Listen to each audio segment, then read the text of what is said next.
So you can recondition yourself, rewire yourself, reprogram yourself if it is programmed negatively.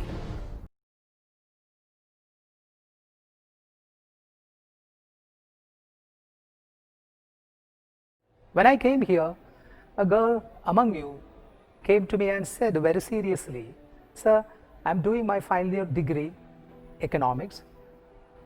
I'm an average student. My ambition is to become an IPS officer.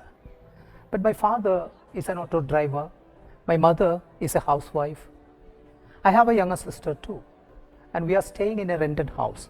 She looked straight into my eyes and asked me, "Is it possible? Is it possible for me?" And she again asked 2 questions.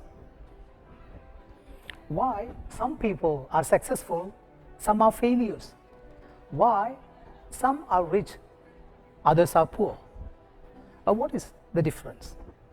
Being a humble hypnotherapist and a counseling psychologist, I like to answer these questions, and I love to teach you 3 simple methods, but powerful methods successful people used. They used in order to find out their greatness, so that you too can become successful and contribute something more to your family members, to your neighbors, society, and to this state, and to our country, and to the world.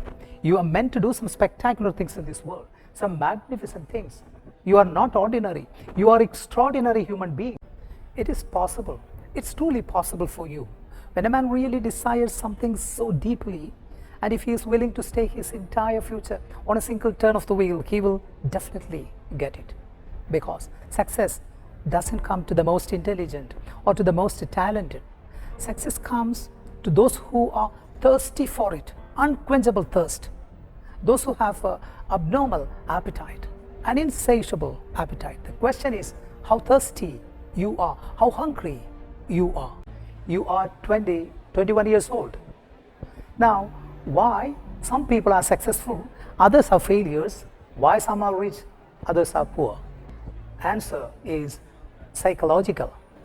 It is your mindset. You have been conditioned throughout your lives. We are wired to do things the same way all the times. And what is conditioning? Success is the result of a conditioning. Failure is a conditioning. And poverty is a conditioning, and prosperity too. And what is conditioning? Imagine that you have got a Brahmin friend who is a pure vegetarian, and one day he or she visits your home and your mother serves him unknowingly a cup of mutton soup, and he drinks a mouthful. Then he realizes that this is non-veg, and when he realizes this is non-veg, how does he feel?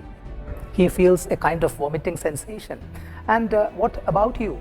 You may be craving for it because you have been conditioned in that way, and he has been conditioned in this way. Psychologists say man is nothing but the result of his biological, psychological, and sociological conditions, or the product of his heredity and environment. It means that we are victims. But Dr. Viktor Frankl says, Dr. Viktor Frankl, an expert in psychiatry and neurology, a survivor of 4 concentration camps, in his world-renowned book, Man's Search for Meaning, he says, man is capable of defying and braving even the worst conditions conceivable. Man is ultimately self-determining, and he has the capacity to rise above any situations. So you can recondition yourself, rewire yourself, reprogram yourself if it is programmed negatively. You check the history, many people have done it successfully. I like to introduce Sri Dhanya Suresh, the first tribal girl from Kerala to crack civil service exam. She was poor, so poor, her parents were coolies, and she was living in an unfinished house. She never had access to the basic amenities. One day, she met an IAS officer, and he asked her to do IAS, and she started preparing for it. And she prepared wholeheartedly, and she asked questions, powerful questions, to herself, how can I achieve it? What needs to be done? How can I improve? And what can I improve? How can I improve my English language? What successful people have that I do not have? What new skills do I need to acquire to achieve my dream? What exactly I can do to achieve my dream? And these questions, powerful questions, she asked herself. And this is number one method to recondition your life. You ask questions to yourself. When you ask questions to yourself, your brain will be stimulated by these questions, and new cells are born, new connections are made in your brain. Brain simply does what it is told. Whatever you tell, your brain obey. If you tell your brain, you go and work, it will obey you. If you tell your brain, you go and take rest, it will take rest. Brain experts say brain doesn't make the man makes the brain. We all of us have got the same brain. We all share the same neurology.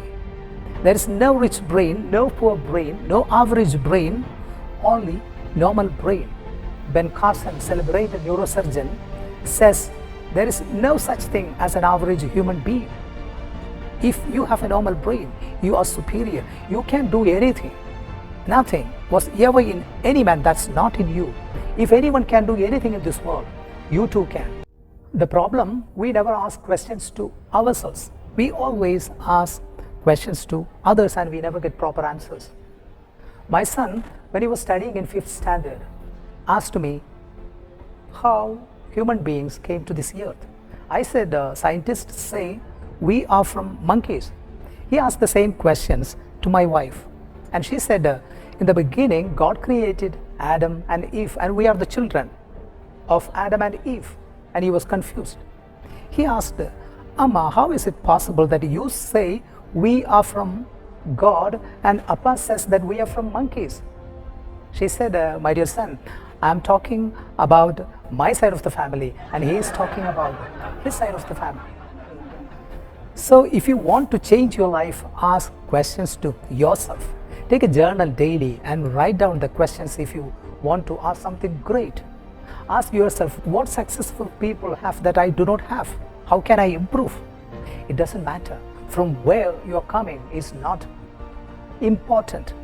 Where you are going is very important. It doesn't matter who are your parents, what they are doing, your family background, your heredity, your financial background. Nothing matters. All that matters is what questions you ask yourself. Successful people always ask it better.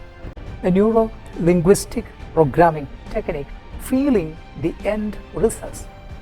Feel the end results. I will explain what is feeling. Feeling is of the mind, and your feelings affect every cell in your body, and you have got 100 trillion cells, and we are feeling beings. I will give you an example. On a Saturday morning, you get a message, and the message is your result is published and you are the topper in your college. How do you feel now? You are thrilled, excited. You know why?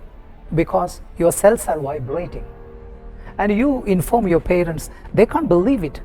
You call your friends and they come your home in the evening and you treat them to a mushroom pizza, and all are enjoying. Then you take your guitar and you started singing. You are screaming because you are vibrating and you are energy, and all of them suffer, and one of them starts crying. At that time you get now the message. The message is, the first message was wrongly sent. How do you feel? Are you vibrating? Are you happy? No, absolutely not. You are not at all happy, because I will explain what is happening in your body. Your body is made of 70% water, and the inside of your head is 80% water. When the water is exposed to positive feeling, the energy level of the water increases and the structure of the water changes. Then all your cells, when you get positive feelings, vibrate. They vibrate and you become energetic, you become happy. But when you got the second message, what happened? They began to shrink and you become sad. So we are feeling beings. We take decision based on our feelings. Muhammad Ali used to shout whenever he entered the ring. He shouted, "I am the greatest and I am the champion. I am the greatest." And people thought he was arrogant. And he revealed his secret to Robin Sharma, one of my favorite authors who wrote The Monk Who Sold His Ferrari. Muhammad Ali said, "I shouted because I wanted to feel throughout my body that I am the champion, I am the greatest. I wanted to feel throughout my body. That's why I shouted. I wanted to be the winner before the match began. That's why I shouted." If you don't feel that you would get that something that you are dreaming, you will quit. If you don't think that you would get, you will never get it, because we take decision based on how you feel.